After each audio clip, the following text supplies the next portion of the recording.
నమస్కారం. ప్రస్తుతం మనతో పాటు ఇస్కాన్ టెంపుల్ నుంచి ప్రణవానంద ప్రభుజీ ఉన్నారు. వారు ముంబైలోని గోవర్ధన్ ఇకో విలేజ్ ఆశ్రమంలో సేవ చేస్తూ ఉంటారు. ప్రత్యేకంగా శ్రీకృష్ణ భగవానుడి గురించి, వారి లీలల గురించి, ఇప్పటి జనరేషన్ అసలు శ్రీకృష్ణ భగవాన్ నుంచి ఏం నేర్చుకోవాలో, శ్రీకృష్ణ తత్వం సమస్త మానవాళికి ఏం చెబుతోందో వారి ప్రవచనాల ద్వారా వివిధ మాధ్యమాల్లో వివరిస్తూ ఉన్నారు. ప్రస్తుతం సుమన్ టీవీ స్టూడియోలో ఉన్నారు. వారితో మాట్లాడదాం. ప్రణవానంద ప్రభుజీ నమస్కారం అండి. హరే కృష్ణ. ప్రభుజీ, శ్రీకృష్ణ భగవాన్ గురించి చెప్పేటప్పుడు వారు అంటే శ్రీకృష్ణుల వారు అస్కలిత బ్రహ్మచారి అంటూ ఉంటారు. ఇది ఎంతవరకు నిజం? కృష్ణుడు అస్కలిత బ్రహ్మచార్య. బృందావనంలో ఉండే వరకు మనం చూస్తుంటాం. చాలా మంది కృష్ణుని అబండాలు వేస్తూ ఉంటారు. ఆయన గోపికలతో తిరిగారు, రాసలీల చేశారు, ఏదో ఈ భౌతికమైన విషయాలు. ఇప్పుడు చూడండి, మనం ఎప్పుడైనా సరే మనకి చెడే తెలుసు అనుకోండి, ఏ మంచి విషయాన్నైనా చెడుతో కంపేర్ చేస్తాం. చూడండి, ఎవరైనా మంచి మాట మాట్లాడినా సరే తెలియకపోయిన మాట్లాడిన వాళ్ళే మిగతా వాళ్ళంతా నవ్వుతూ ఉండేవారు అన్నమాట మా కాలేజ్లో. అంటే ఎందుకు అర్థం కాదు. అంటే ఎందుకు నవ్వుతున్నారు అంటే దీంట్లో డబుల్ మీనింగ్ ఉంది అని అంటే, నీ డబుల్ మీనింగ్ ఉందని నీకు ఎలా తెలుస్తుంది అంటే నీకు ఆ చెత్త మీనింగ్ తెలుసు కాబట్టి నీకు అనిపిస్తుంది, అంతేనా? కాబట్టి మన బుర్రలో ఎప్పుడు చెత్త ఉందనుకోండి, ప్రతి విషయాన్ని కూడా మనం ఆ చెత్తతోటే కంపేర్ చేస్తాం. కాబట్టి భగవంతుడి యొక్క గోపికలతో జరిగిన ఆధ్యాత్మికమైన అన్నిటికంటే తారాస్థాయి జీవుడికి పరమాత్మకి మధ్యలో ఉండే ఆ భక్తి రసం మనం దేంతో రిలేట్ చేస్తాము అని అంటే, మనం సినిమాలలో సీరియళ్లలో మనం ముందు చూసే బాయ్ ఫ్రెండ్, గర్ల్ ఫ్రెండ్, అవి ఇవి అని రిలేట్ చేసుకుంటాం. కానీ కృష్ణుడు అస్కలిత బ్రహ్మచారి అని మీరు అడిగారు కదా. ఒకసారి దుర్వాస మహర్షి వస్తారు బృందావనానికి.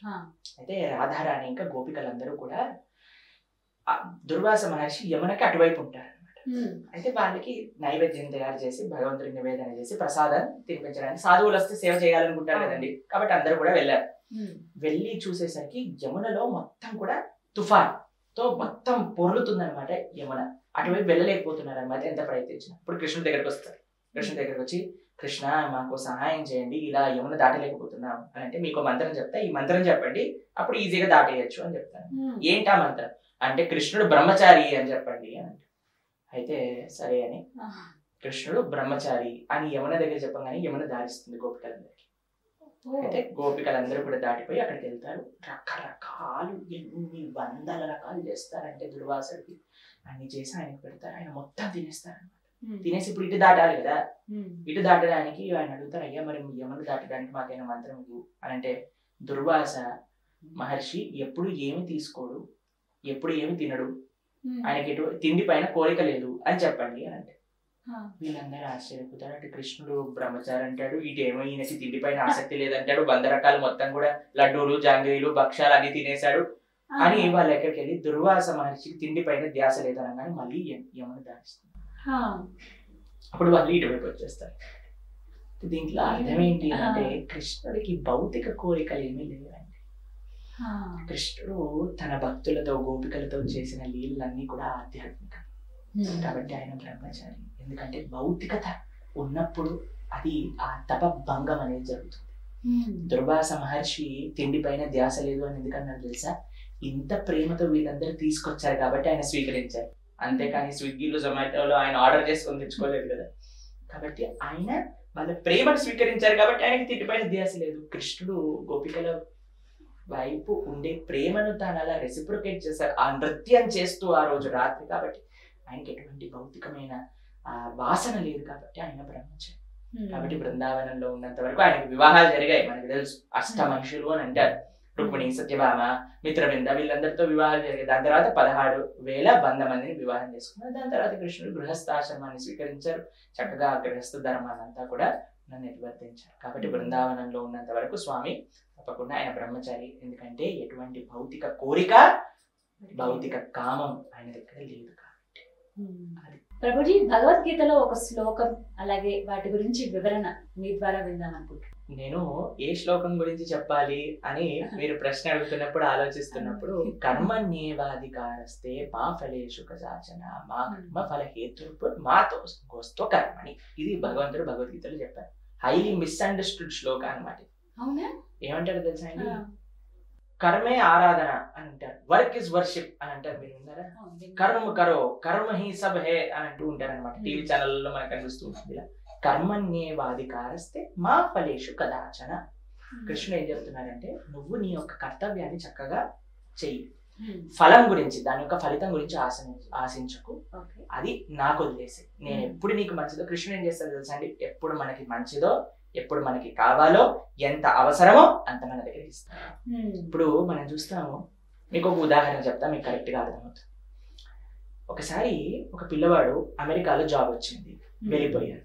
వాళ్ళ నాన్నగారు ఒక స్ట్రిక్ట్ రూల్ చెప్పారనమాట.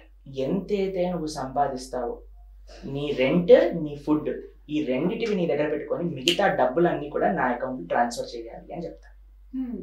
అయితే ఆయన యొక్క తిండికి, దాని తర్వాత రెంట్కి ఎంతైతే ఉంటుందో అంత మాత్రం పెట్టుకొని ఈయన మిగతా డబ్బులన్నీ కూడా తండ్రి గారి అకౌంట్ లో వేసేవారు అనమాట. కానీ మిగతా పిల్లలందరూ కూడా తిరగటం, ఎంజాయ్ చేయడం ఇవన్నీ చూసేటప్పుడు ఈయనకి మనసులో బాధగా ఉండేది అనమాట. అయ్యో, నా దగ్గర డబ్బులు ఉంటే నేను కూడా ఇలా ఎంజాయ్ చేసేవాడిని, కానీ మా నాన్నగారు మొత్తం డబ్బులన్నీ తీసేసుకున్నారు అని చాలా కోపం వచ్చేది. అయితే కొన్ని సంవత్సరాలు అయ్యాక పెళ్లి చేయాలి అనుకున్నారు. చక్కగా ఒక యోగ్యమైన వధువుని చూసి వాళ్ళిద్దరికి వివాహం చేసేసారు. వివాహం చేశాక ఆయన మళ్ళీ తిరిగి వాళ్ళ యొక్క వైఫ్ తో అమెరికాకి వెళ్ళేటప్పుడు వాళ్ళ నాన్న ఇప్పటి వరకు ఎంతైతే ట్రాన్స్ఫర్ చేశారో అన్ని డబ్బులు కలిపేసి ఆయన చేతిలో పెడతారు. అయితే అప్పుడు ఈయన అడుగుతాడు, నాన్న అప్పుడు తీసుకున్నా, ఇప్పుడు ఎందుకు ఇచ్చా అని అంటే, ఇప్పుడు నీకు ఒక ధర్మపత్ని ఉంది, నువ్వు ఏం తప్పు చేస్తున్నా సరే దాన్ని సక్రమంగా చూసే ఒక వ్యక్తి నీతో ఉన్నారు కాబట్టి ఇప్పుడు నీకు ఇస్తున్నా. కానీ అప్పుడు నీ చేతిలో ఉంటే దాన్ని నువ్వు తప్పుడు పనులలో వెచ్చించే అవకాశం చాలా వరకు ఉంటుంది. కాబట్టి నిన్ను అప్పుడు ప్రొటెక్ట్ చేయడానికి నీకు ఇవ్వలేదు, కానీ ఇప్పుడు నీతో పాటు నీ ధర్మపత్ని ఉంది కాబట్టి, చక్కగా నీకు సహకరిస్తుంది కాబట్టి ఇప్పుడు నీకు ఇస్తుంది. తండ్రి గారికి డబ్బులతో ఏం సంబంధం అండి? అలానే కృష్ణుడు కూడా మన ఫలితాలతో ఏం సంబంధం లేదు. ఆయన మన మంచిని చూసుకొని నాకు విడిచిపెట్టి నేను ఎప్పుడు ఇయ్యాలో నాకు తెలుసు అని కృష్ణుడు చెప్తారు. ఎప్పుడు ఇది అని అంటే, కృష్ణుడు కోసమై ధార్మికంగా మనం పనిచేసినప్పుడు. మా గురువు గారు ఒక విషయం చెప్తారండి, ఇది కూడా మా శిక్షా గురువులు చెప్పే ఒక ఎగ్జాంపుల్ అనమాట. మా గురువు గారు చెప్తారు, earn with integrity, spend with compassion అని అంటే నిజాయితీతో సంపాదన చేద్దాం. ఇప్పుడు చూస్తాం మనం కరప్షన్, వేరే వాళ్ళని హింస పెడుతూ కొన్ని విషయాలు వింటుంటారు. మొన్ననే మేము ఒక విషయం చెప్పానమాట, కొంతమంది ట్రీట్మెంట్ కోసం వెళ్ళిన వాళ్ళ కిడ్నీలు అమ్మేసి ఎంత తప్పు చేస్తున్నారంటే, ఎంత కల్తీలు చేస్తూ మనం తినే తిండిలో ఎక్కడ చూసినా కల్తీ, కరప్షన్ ఇవన్నీ ఎందుకు వస్తున్నాయి అని అంటే, ఆ ఇంటిగ్రిటీ, ఆ నిజాయితీ అనేది లేకపోతే. మా గురుగారు అంటారు, ఎర్న్ విత్ ఇంటిగ్రిటీ, నిజాయితీతో సంపాదన చేయి, ధార్మికంగా సంపాదన చేయి, కృష్ణుడి కోసం సంపాదన చేయి, కృష్ణ సేవగా చేయి. దాని తర్వాత స్పెండ్ విత్ కంపాషన్ అంటే, కరుణతో ఎవరికి అవసరం ఉంది, ఎవరికి మనం మంచి చేయగలం అలా వెచ్చించు.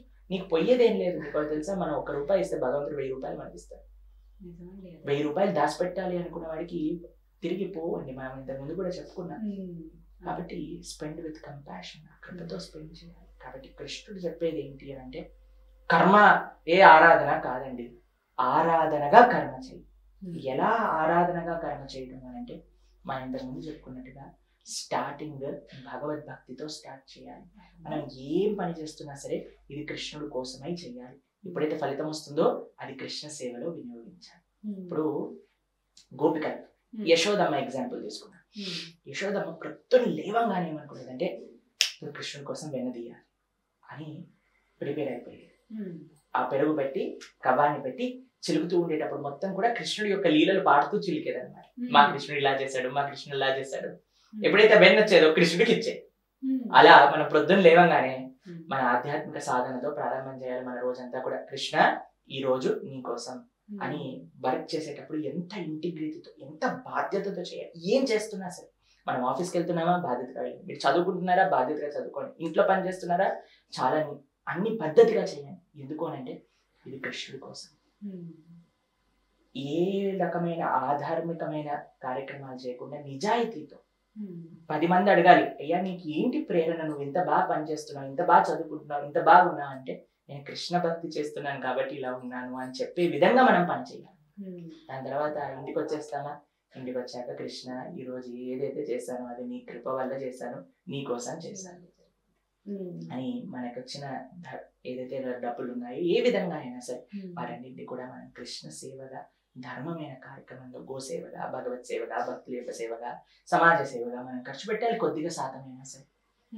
అలా మనకి మనకి మనకి అని జీవించటం కాదండి, పరోపకారమై భగవత్ సేవగా జీవన చేయడం, అది కూడా కృష్ణుడు చెప్పిన మార్గంలో కృష్ణుడు తలుచుకుంటూ కృష్ణుడు కోసమై కృష్ణ సేవగా చేసే కర్మ, అది ఆరాధన అవుతుంది. కాబట్టి భగవంతుడు మన ఫలితాలు తీసుకొని, ఆయనకి ఏ ఫలితం అవసరం లేదు. ఇన్ని ఫలాలు చేసిన వాడికి మన ఫలితం ఎందుకండి, ఆయనే మనకి ఫలాలు ఇచ్చేవాడు. కాబట్టి మన ఓపికతో, ఆ భక్తితో, ఆ శ్రద్ధతో, ఆ విశ్వాసంతో భగవంతుడికై సేవ చేయాలి. ఇలా ఎన్నో ధర్మ సూక్ష్మాలన్నీ కూడా భగవద్గీతలో ఉన్నాయి. మనకి బేసిక్ పుస్తకం అండి. మనం హిందువులం, మనం సనాతన ధర్మానికి చెందిన వాళ్ళం, సనాతనీస్ అని ఈ మధ్య చెప్తున్నారు కదా. మీరు అది అవ్వాలి నిజంగా అంటే భగవద్గీత చదవండి.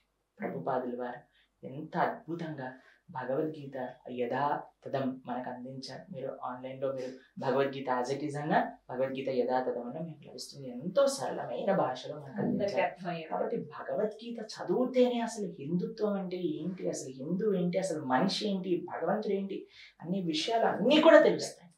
కాబట్టి ఆ భగవద్గీత చదవండి. మీకు ఏదైనా మషిన్ కొంటే అండి, దాంతో పాటు ఒక మాన్యువల్ వస్తుంది. ఓవెన్ కానీ వాషింగ్ మెషిన్ కానీ ఏదన్నా కదా.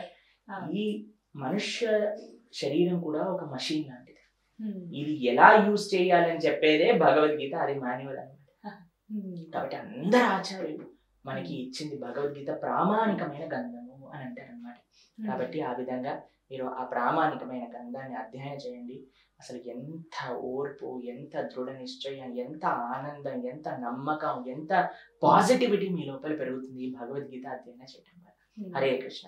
చాలా చక్కగా వివరించారు ప్రభుజీ. తప్పకుండా అందరూ వారు అలవాటు చేసుకోవాలి నిత్యం జీవితంలో.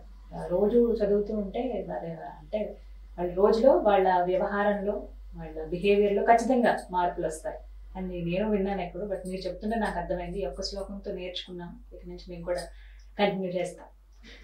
చాలా సంతోషం ప్రభుజీ. నమస్తే. హరే కృష్ణ. చాలా సంతోషం.